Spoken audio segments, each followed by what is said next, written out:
கிருபை நிறைந்த நல்ல ஆண்டவரே, இந்த நாளிலே நம்ம ஆண்டவருடைய சத்தியத்தை நம்ம இந்த நாளில் படிக்க போகிறோம்.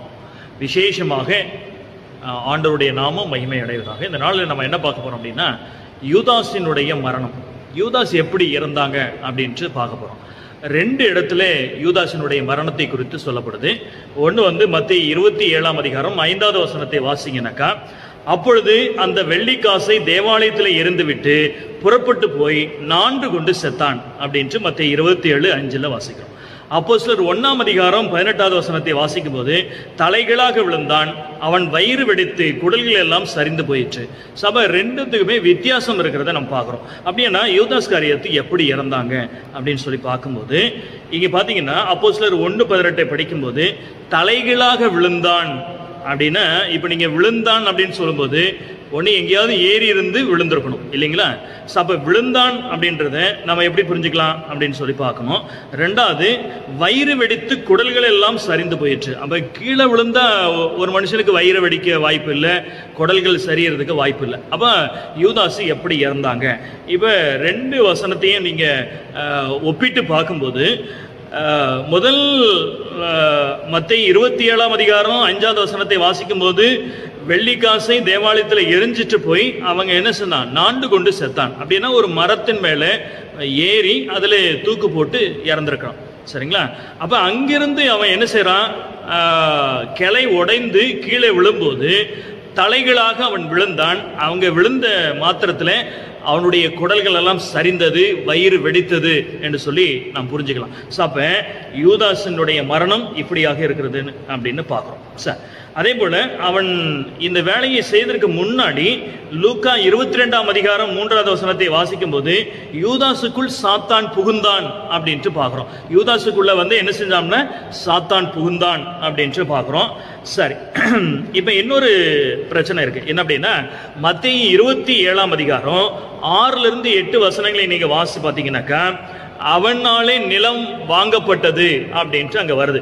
சபை இந்த நிலத்தை வாங்கினான் அப்படின்றத எப்படி புரிஞ்சுக்கலாம் அப்படின்னு சொல்லும்போது, ஆசாரியர்கள் அந்த வெள்ளிக்காசை இவன் தேவாலயத்தில் எரிந்து விட்டான் இல்லைங்களா? அந்த வெள்ளிக்காசை, அந்த வெள்ளிக்காசை அது ரத்த கடைப்படிந்த காசு அப்படின்னு சொல்லி அதை காணிக்க பெட்டியில போடக்கூடாதுன்னு சொல்லிட்டு அவங்க என்ன செய்றாங்க, அந்நியரை அடக்கம் பண்ணுவதற்கு குயவனுடைய நிலத்தை வாங்கினார்கள் அப்படின்ட்டு அங்க சொல்லப்படுது.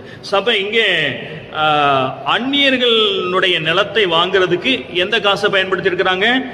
யூதாஸ் காரியோத்து காட்டி கொடுக்கறதுக்காக வாங்கின அந்த வெள்ளி காசை, 30 வெள்ளி காசை கொண்டு அவங்க என்ன செஞ்சாங்க, அந்நியரை அடக்கம் பண்ணுவதற்காக அவங்க என்ன செஞ்சாங்க, அந்த நிலத்தை வாங்கினாங்க அப்படின்ட்டு நம்ம பார்க்குறோம்.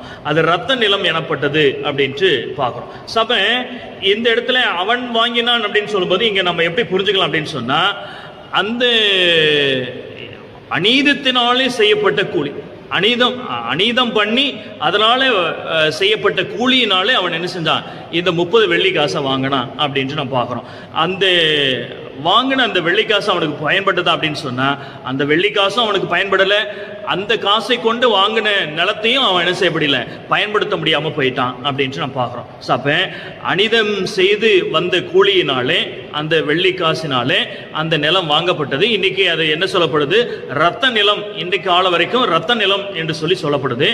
இப்படி வாங்கப்பட்ட அந்த நிலத்தை கொண்டு இன்னைக்கு வரைக்கும் என்ன செய்யப்படுது, அது ரத்த நிலம் அப்படின்னு சொல்லி பேர் வழங்குறத நான் பார்க்குறோம். அப்போ யூதாஸினுடைய மரணம் எப்படி நடந்தது அப்படின்னு சொல்லி பார்த்தீங்கன்னாக்கா, அவன் முதல்ல அவன் என்ன செஞ்சான், தேவாலயத்தில் கொண்டு போய் அந்த வெள்ளிக்காசைகளை எரிஞ்சிச்சு அவன் தூக்கு போட்டு கொண்டான்.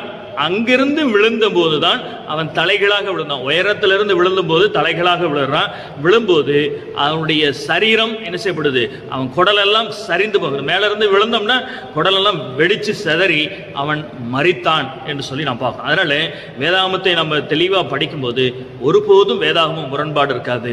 நாம் புரிந்து கொள்வதெல்லாம் முரண்பாடு. எனவே இந்த வசனத்தை நம்ம தெளிவாய் படிக்கும்போது ஆண்டவர் நமக்கு பெரிய ஒரு வெளிச்சத்தை தருகிறார். அதற்காக நாம் ஆண்டவரை ஸ்தோத்திரிப்போம். ஆமாம்.